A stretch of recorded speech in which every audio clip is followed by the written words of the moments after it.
Assalamualaikum warahmatullahi wabarakatuh.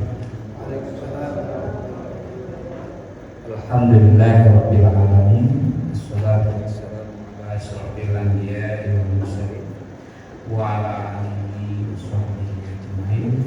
Sallallahu rabbuna nuril mubin Ahmad al-Mustafa sayyidil mursalin wa ala alihi washabbihi ajmain.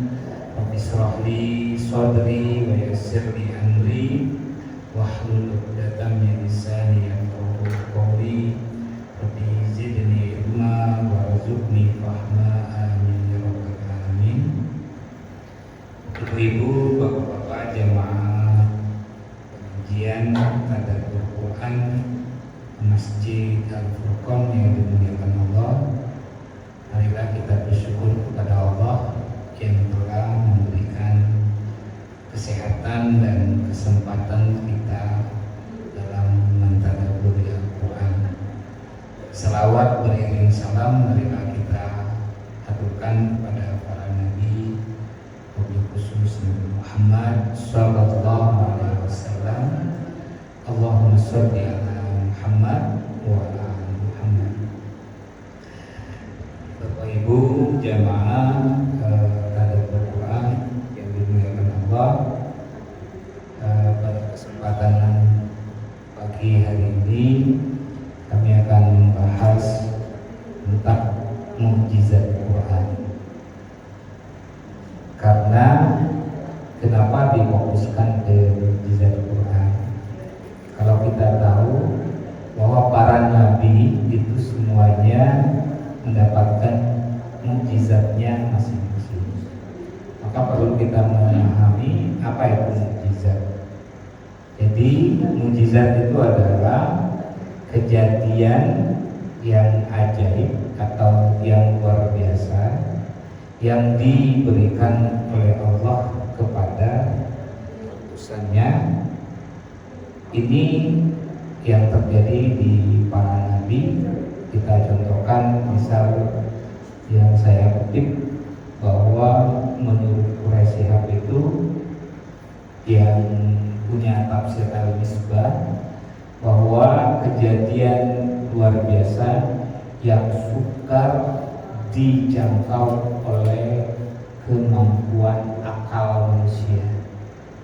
Jadi secara akal itu belum terjangkau oleh manusia, itu disebut mukjizat.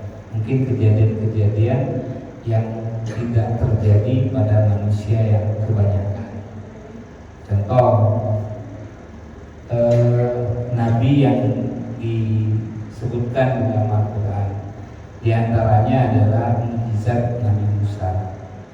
Yang kita ketahui ada namanya, dia bisa membelah lautan dengan tongkatnya. Itu berarti tidak sembarang tongkat yang diberikan. Kalau seandainya tongkat, maka banyak orang mencari tongkatnya Musa karena untuk mencari keajaiban tersebut. Nah, hal itu adalah sebagai sarana saja yang pada saat itu dibutuhkan oleh hamba Allah atau utusannya, termasuk Nabi Musa alaihissalam, dan tidak mungkin bisa diikuti oleh manusia yang biasa. Yang kedua, ada namanya mukjizat Nabi Daud alaihissalam, yaitu dapat melunakkan besi. Nah, kalau yang sekarang, apakah pakai alat untuk melunakkan besi, misalnya dengan membakarnya, apakah itu salah satu mukjizat yang diberikan Nabi Daud kepada manusia? Tidak juga. Jadi ini adalah sarananya saja. Ketika dia membutuhkan sesuatu pertolongan dari Allah dan dia terdesak dengan hal orang-orang yang akan menganiayanya si Rasulullah atau Nabi, ini diberikan oleh Allah, yang mana apa yang bisa dia lakukan itu menjadi kekuatan yang mana tidak dicapai oleh pemikiran manusia. Ada mujizat Nabi Isa alaihissalam. Dia diberikan kelebihan oleh Allah, yaitu bisa menghidupkan orang yang sudah mati. Sampai sekarang barangkali belum ada yang sama mujizatnya yang diberikan oleh Allah kepada Nabi Isa untuk manusia yang biasa. Terus mujizat Nabi Ibrahim alaihissalam, ketika dia dibakar semestinya hangus, tapi justru dia dibakar tanpa dia terbakar. Dan tidak semua orang yang bisa mengikuti itu juga, karena ini adalah untuk menunjukkan bagaimana Allah memberikan kemampuan yang luar biasa untuk membuktikan kenabian para nabi. Nah, yang terakhir contohnya adalah nabi kita yang terakhir, yaitu Nabi Muhammad SAW, diberikan mujizatnya berupa Al-Quran. Perbandingannya mujizat dari para nabi, dari Adam sampai Nabi Isa, itu adalah khusus untuk nabi itu sendiri. Tapi yang luar biasa mujizat Quran itu adalah dia diberikan kepada nabi dan kepada hamba-hambanya yang dipilih oleh Allah. Artinya kalau kita mengikuti dari makna demikian, kita bisa mendapatkan namanya mujizat Al-Quran itu sendiri, yang kita sebut namanya hikmah atau syafaat Rasulullah. Nah, yang kami akan bahas pada pagi hari ini, sudah tahu dan secara umum manusia mengetahui bahwa Al-Quran itu memang mujizat Rasulullah, tapi yang terbatas hanya pada hari kiamat yang bisa menolong kita. Ternyata mujizat Quran itu tidak hanya di akhirat, tetapi di dunia ini sudah kita rasakan. Ini yang harus kami beritahukan, bahwa kita merasakan mujizat itu tidak hanya di akhirat, tapi bisa juga kita rasakan di dunia ini. Nah, maka kenapa kita belum konsisten atau belum istiqomah dengan mentadaburi?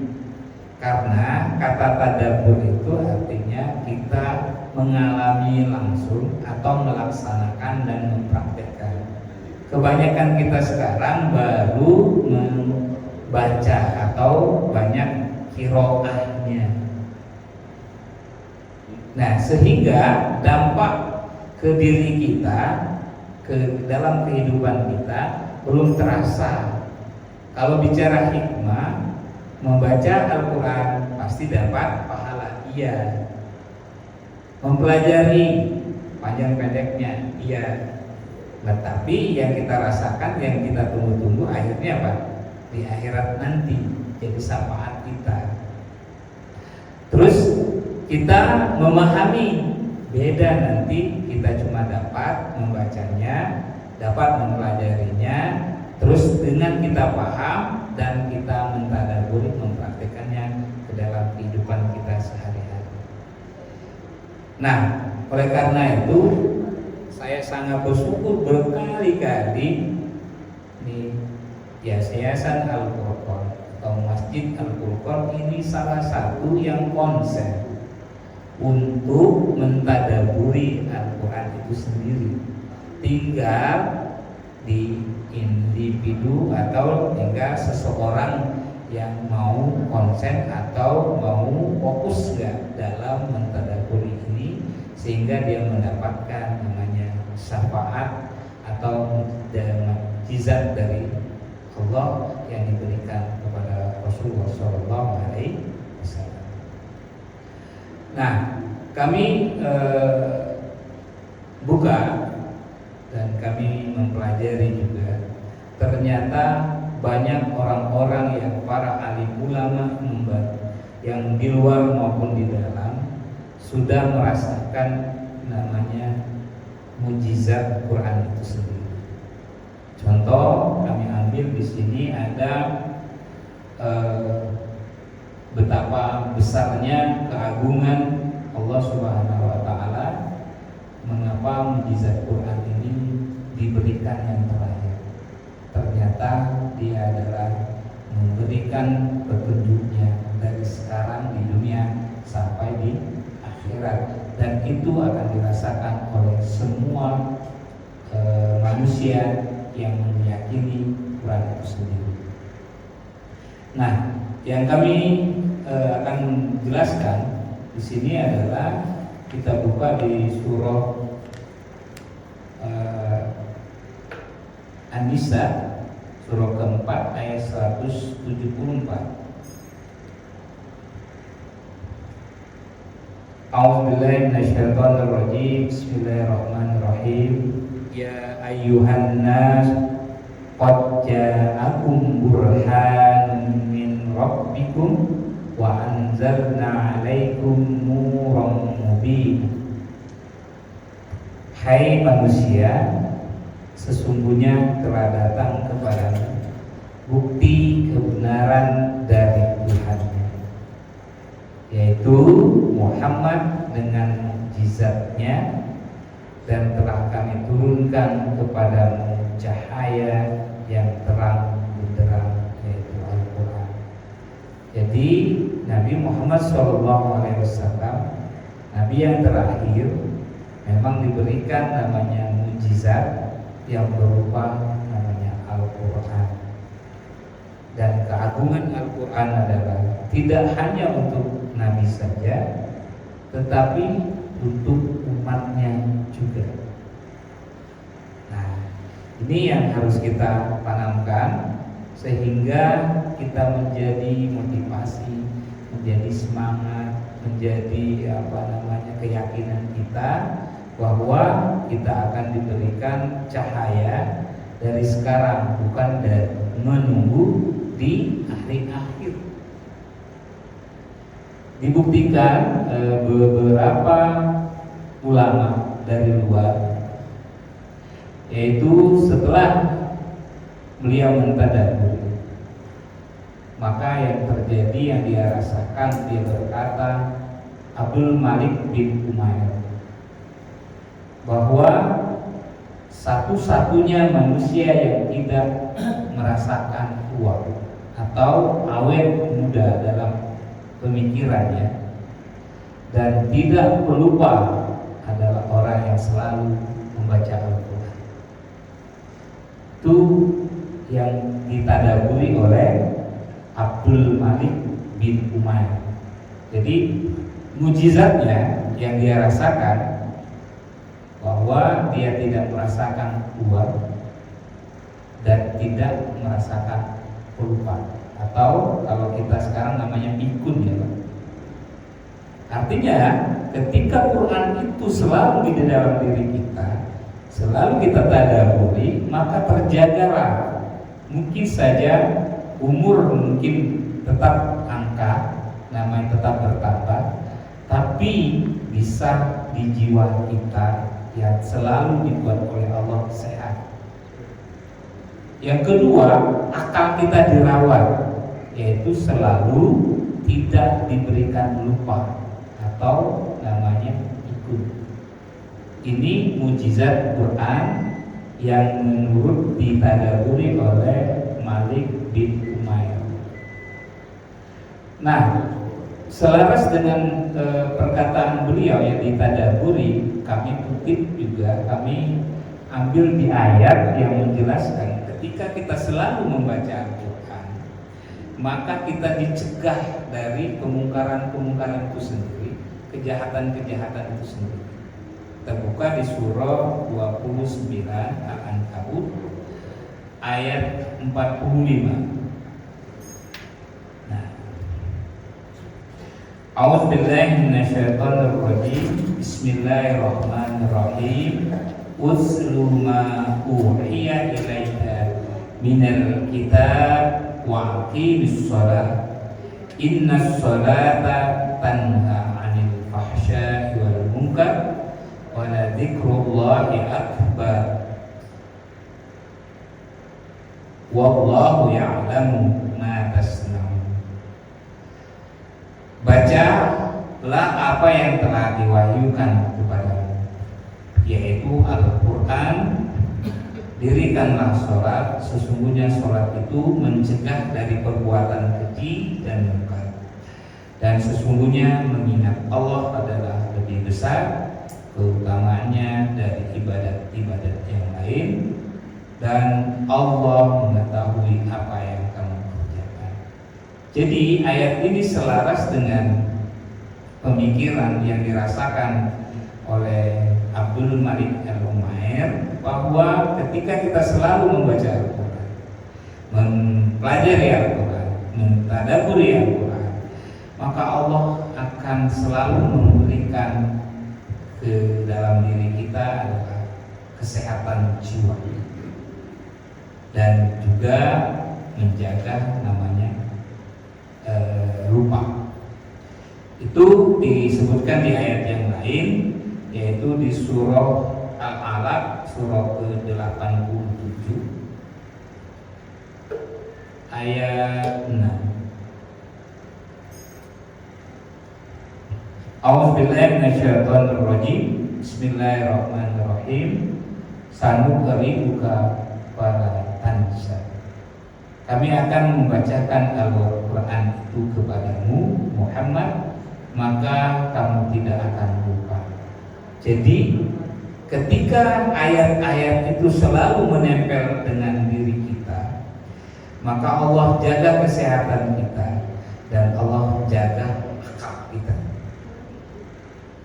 Maka kita tidak akan diberikan kelupaan. Nah, ini salah satu hasil dari tadabbur yang dilakukan oleh Abdul Malik bin Umair. Jadi mukjizat Quran itu tidak hanya di akhirat, tapi juga dirasakan di dunia. Tapi harus kita yakin dan mentadaburi dengan rutin, dengan istiqomah dari sekarang.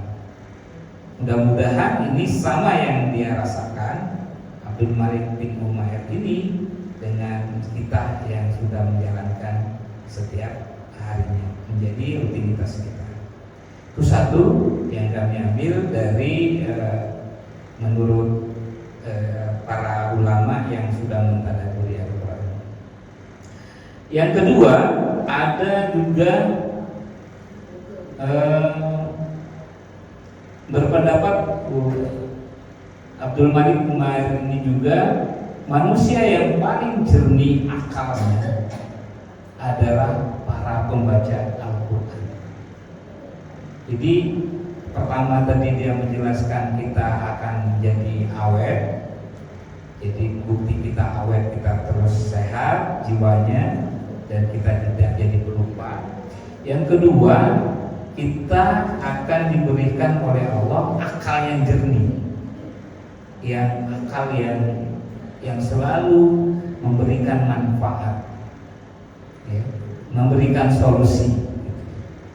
Nah, ini berarti kita selalu diberikan oleh Allah kenikmatan-kenikmatan yang sehat dan memberikan manfaat bagi manusia.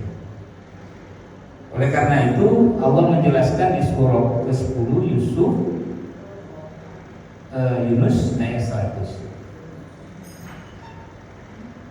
A'udzubillahi minasyaitonirrajim. Bismillahirrahmanirrahim. Wa ma kana li nafsin an tu'mina illa bi idznillah wa yaj'alur rijsa 'alal ladzina la yaqilun. Dan tidak ada seorang pun akan beriman kecuali dengan izin Allah. Allah menimpakan kemurkaan kepada orang-orang yang tidak mempergunakan akalnya. Jadi ketika kita mengalami suatu kepikunan, ini sudah diberikan oleh Allah, ya, namanya ditarik kenikmatan oleh Allah, sehingga kita lupa dengan apa yang kita kerjakan, apa yang kita ucapkan. Kita tidak sadar apa yang kita lakukan sehari-hari. Nah, itu putus kenikmatan yang diberikan di dunia. Nah, sebaliknya kata Allah, bagi pembaca Al-Quran, mempelajari, mentadaburi dan mempraktekkan dalam kehidupan sehari-harinya, maka Allah akan berikan, Allah jaga akal itu dengan murni, sehingga kalau bahasanya Quran, dia tidak diazab.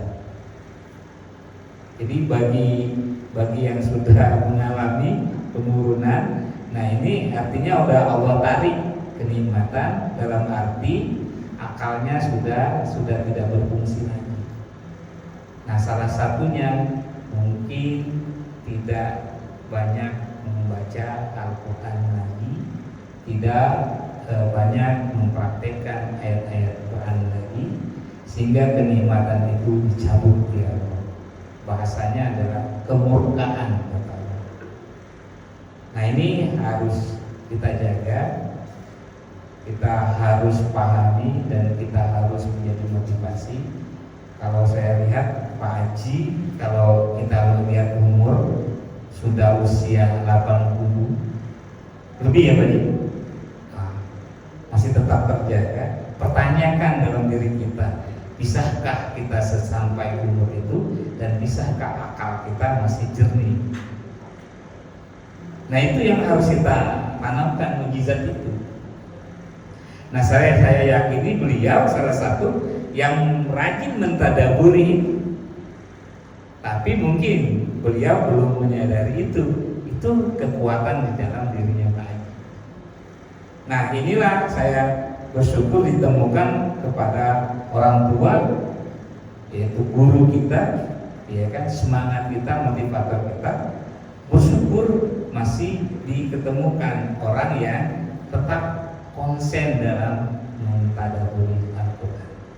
Nah, ini salah satu mukjizat Rasulullah, dan juga Al-Quran ini bukan khusus untuk Nabi, tapi untuk hamba-hambanya yang diberikan nikmat. Nah, kita harus menikmati itu, biar dua hal yang tadi Abdul Malik bin Umair ini yang dia lakukan, dia memberikan dua pernyataan bahwa satu, kita terjaga dari awet tua atau kita menjadi awet muda. Yang kedua, akal kita adalah selalu jernih dan tidak jadi lupa, tidak mengalami kepikunan. Itu yang ditadaburi oleh para ulama yang terdahulu. Ini dari luar, Abdul Malik bin Umayyah. Yang selanjutnya ada namanya Imam Al-Qurtubi. Apa yang dia rasakan dalam mentadaburi Al-Quran itu adalah, barang siapa yang membaca Al-Quran, maka Allah akan menjadikan ingatannya segar meskipun umurnya mencapai 100 tahun. Ini lain lagi orangnya, tapi berkaitan. Berarti dua hal ini kalau kita gabungkan dengan pemikiran, ini adalah sudah menjadi kebenaran bahwa Al-Quran itu luar biasa. Salah satunya adalah memberikan akal yang sehat dan tidak mengalami kepikunan. Ini yang harus kita jadikan motivasi kita, bahwa Al-Quran itu tidak sekedar hanya dibaca, menjadikan amalan rutinitas kita saja, tapi adalah dia memberikan dampak kesehatan pada diri kita. Apa yang dilakukan ini, taubahnya dijelaskan di dalam Al-Quran di surah Al-Hijr ayat 9. A'udzubillahi minasyaitonirrajim. Bismillahirrahmanirrahim. Inna nahnu nazzalna dzikra wa innahu lahafizun. Sesungguhnya kamilah yang menurunkan Al-Quran, dan sesungguhnya kamilah yang benar-benar memelihara. Kalau kita mau mentafsirkan atau menjelaskan bahwa ketika ayat-ayat Al-Quran itu sudah berada di dalam diri kita, karena ayat-ayat ini adalah wahyunya Allah, Allah tidak langsung untuk mengazabnya manusia. Kenapa? Karena di dalam dirinya ada namanya perkataan Allah itu sendiri. Karena Allah butuh orang tersebut, maka dia jaga sampai ajalnya yang ditentukan. Tapi orang ini meninggalnya tidak di dalam diazab dalam bahasanya Tuhan, atau tidak dimurkai oleh Allah, yaitu dia tetap dalam segar ingatan.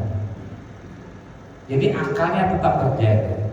Kenapa? Karena Allah yang menurunkan Al-Quran itu, otomatis orang yang diberikan ayat-ayat Allah tadi, dia pelihara sampai umurnya. Kalau di sini disebutkan sampai 100 tahun. Dan akalnya tetap berfungsi dengan baik. Nah, pertanyaannya, dengan umur dan usia yang banyak tersebut, apakah masih ada orang yang tetap istiqomah dengan mentadaburi Al-Quran itu? Atau belum usia yang banyak tersebut sudah dijemput oleh Allah Subhanahu wa Ta'ala? Nah, ini yang harus kita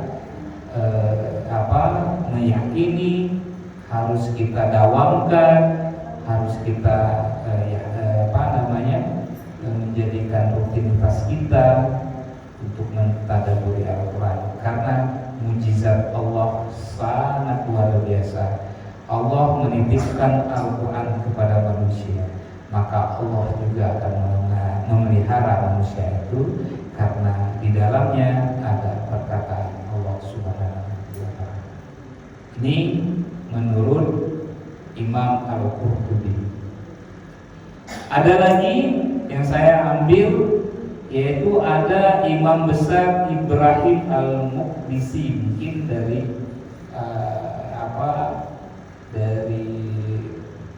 kalau sekarang yang diperbutkan adalah Masjid Aqsa, berarti daerahnya sekitar di Israel ya Pak, di wilayah. Tapi kalau imamnya ini adalah orang-orang yang beriman, mungkin cuma berada di wilayahnya saja. Apa yang diwasiatkannya kepada muridnya? Ia berkata bahwa perbanyaklah membaca Al-Quran dan mentadaburi, yaitu jangan tinggalkan membacanya, karena sesungguhnya setiap yang kamu inginkan akan dimudahkan serta akan dikabulkan apa yang kita minta. Ini imam besar mengingatkan kepada muridnya. Jadi jangan lepas dari membaca, mempelajari, mentadaburi Al-Quran. Jadi hidup ini akan menjadikan tenang, karena setiap ada masalah pasti ada solusi. Setiap ada kesulitan ada kemudahan. Ini ada jalannya semua. Mudah-mudahan yang dia lakukan itu seperti yang kita mau lakukan, menjadi solusi bagi kita. Allah berfirman di surah 51 Az-Zariyat ayat 19 sampai 23 saya kutip. A'udzubillahi minasyaitonirrajim. Bismillahirrahmanirrahim. Wa fi amwalihim haqqun lisa'ili wal mahrum. Dan pada harta-harta mereka ada hak untuk orang miskin yang meminta dan orang miskin yang tidak mendapat bagian. Jadi kebiasaan si imam besar ini, dia melakukan kebaikan-kebaikan dengan mentadabburi Al-Quran. Itu dia praktekkan dalam kehidupannya sehari-hari. Jadi ketika kita menolong orang, nanti ketika kita ada kesulitan, ada orang juga menolong kita. Tapi tidak langsung dengan orang yang kita tolong, dia yang menolong kita. Bisa jadi orang lain yang bisa menolong kita. Itu maksudnya dari kutipan Imam Besar Ibrahim Al-Isi. Yang di ayat 20-nya, wa fil ardi ayatun lil muqinin. Dan di bumi itu terdapat tanda-tanda kekuasaan Allah bagi orang yang yakin. Nah, tinggal yakin nggak kita mentadabburi Al-Quran itu? Yakin nggak kita mempraktekkan Al-Quran itu dalam kehidupan sehari-hari? Ketika kita meyakini di ayat 21-nya dan juga pada dirimu sendiri, maka apakah kamu tidak memperhatikan wa fi anfusikum afala tubsirun? Di ayat selanjutnya, wa fis samai rizqukum wa ma tu'adun. Dan di langit terdapat sebab-sebab rezekimu, dan terdapat pula apa yang dijanjikan kepada. Jadi maksudnya bahwa apa yang sudah kamu lakukan itu, maka ini Allah akan balas. Tetapi melihat dulu apa yang kamu kerjakan. Dalam arti kita mengerjakan ini adalah dengan keyakinan yang benar, atau sekedar kita minta perhatian orang lain. Itu yang harus kita tanamkan dulu. Ketika kita yakin sebenar-benarnya, maka janji Allah itu akan diberikan kepada kita. Apa kata Allah? Wa rabbis samawati wal ardh innahu lahaqqun mithla ma annakum tuntiqun. Maka demi Tuhan langit dan bumi, sesungguhnya yang dijanjikan itu adalah benar-benar akan terjadi seperti perkataan yang kamu ucapkan. Artinya Allah akan menjawab seperti apa yang diminta oleh hambanya, oleh manusia itu sendiri, oleh kita sendiri, ketika kita meyakini dan melaksanakan apa yang diperintahkan oleh Allah Subhanahu wa Ta'ala. Itu seperti yang dikatakan oleh Imam Besar Ibrahim Al-Isi terhadap muridnya. Artinya kalau kita mengambil hikmah dari perkataan beliau dan kita ambil hikmah dari ayat ini, bahwa ketika kita meyakini sepenuhnya, setelah kita membaca, mempelajari, memahami, mentadabburi Al-Quran dan mempraktekannya, yakinlah dalam kesulitan ada namanya kemudahan, dalam namanya kesusahan maka ada solusinya. Itu janji Allah kepada hambanya yang yakin membaca Al-Quran dan mempraktekannya. Selanjutnya ada Ibnu Sholeh. Dia berkata bahwasanya malaikat tidak diberi keutamaan membaca Al-Quran. Maka oleh karena itu malaikat selalu bersemangat mendengar saja bacaan manusia. Apa maksudnya dari perkataan ini? Bahwa Imam Sholeh menyimpulkan semulianya malaikat itu belum diberikan hak bahwa malaikat itu untuk membacanya. Tapi justru manusia yang soleh yang dimuliakan oleh Allah untuk membaca Al-Quran tersebut. Nah, inilah yang luar biasanya bahwa mukjizat Quran beda dengan mukjizat yang para nabi yang sebelumnya. Maka kami mengambil sesuai dengan firman Allah di dalam surah Al-Isra ayat 78. A'udzubillahi minasyaitonirrajim. Bismillahirrahmanirrahim. Aqimus sholata liduluki syamsi ila ghasaqil lail wa qur'anal fajr. Innal qur'anal fajr kana mashhuda. Dirikanlah sholat dari sesudah matahari tergelincir sampai gelap matahari mengalam, dan dirikanlah pula sholat subuh. Sesungguhnya sholat subuh itu disaksikan para malaikat.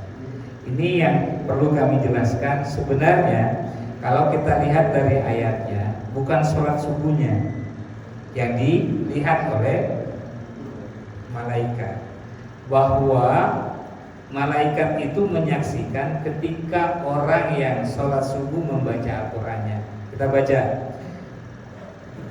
yaitu wa Qur'anal fajr, innal Qur'anal fajr kana mashhuda.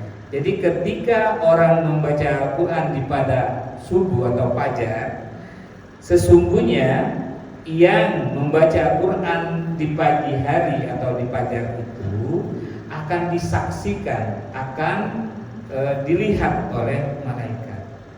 Jadi selaras dengan perkataan Ibnu Sholeh ini, bahwa malaikat saja belum diberikan hak oleh Allah untuk membaca, tetapi justru manusialah yang diberikan hak.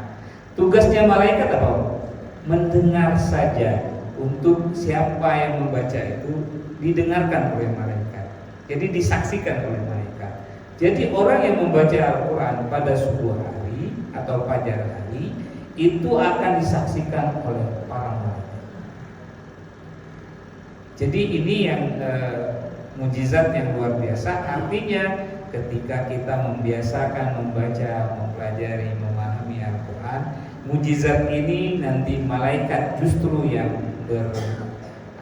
mendamping kita, memperhatikan kita, menyaksikan kita, bahwa menjadi saksi di kelak yaumil akhir. Maka disebutlah namanya syafaat. Itu yang harus kita pahami. Yang selanjutnya kami kutip juga ada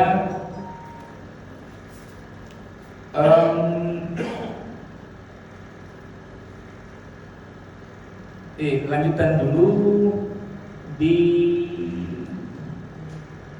Imam Sanad. Jadi ada Imam Abu Sanad berkata juga, di tengah malam aku keluar menuju masjid Rasulullah SAW. Sesungguhnya tidak seorang pun yang akan aku lewati melainkan daripadanya adanya. Di tengah malam aku keluar menuju masjid Rasulullah SAW. Sesungguhnya tidak satu pun rumah yang aku lewati melainkan hanya membaca Al-Quran. Ini perkataan Abu Zanad, bahwa Abu Zanad ini setiap dia keluar di pada malam hari, tidak lain adalah perkataan cuma mendengarkan orang yang membaca Al-Quran. Nah, di ayatnya kami kutip surah Al-Isra ayat 79. Wa minal laili fatahajjat bihi nafilatan lak asa ayyab'atsaka rabbuka maqaman mahmuda. Ketika kita di pada malam hari kita bersolat atau mendirikan sholat tahajud, kamu sebagian suatu ibadah tambahan bagimu. Mudah-mudahan Tuhan mengangkat kamu ke tempat yang tertinggi. Jadi apa hikmah atau apa hasil dampak kita membaca Al-Quran itu, maka di dunia dan di akhirat kita akan diangkat derajatnya oleh Allah Subhanahu wa Ta'ala. Jadi di malam hari itu bukan hanya kita bertahajud, tapi diiringi juga dengan membaca, mempelajari dan memahami Al-Quran itu, lalu di pagi harinya kita praktekkan dalam kehidupan kita sehari-hari. Ini menjadi tempat kita untuk diangkat derajat kita. Kita akan ditempatkan tempat yang mulia di akhir kelak. Ya. Ini menurut Abu Zanad. Yang selanjutnya ada berkata sebagian ahli tafsir. Jadi perkataannya, manakala kita menyibukkan diri dengan membaca Al-Quran, maka kita akan dibanjiri oleh sejuta kebaikan di dunia. Ini menurut ahli tafsir, artinya tidak berbeda, mungkin kelanjutan dari ayat ini, bahwa Allah memberikan keberkahan hidup di dunia dengan kita mentadabburi Al-Quran ini. Kita diberikan namanya kemudahan, kita diberikan solusi, kita diberikan kemuliaan, dan kita diberikan rezeki yang berlimpah.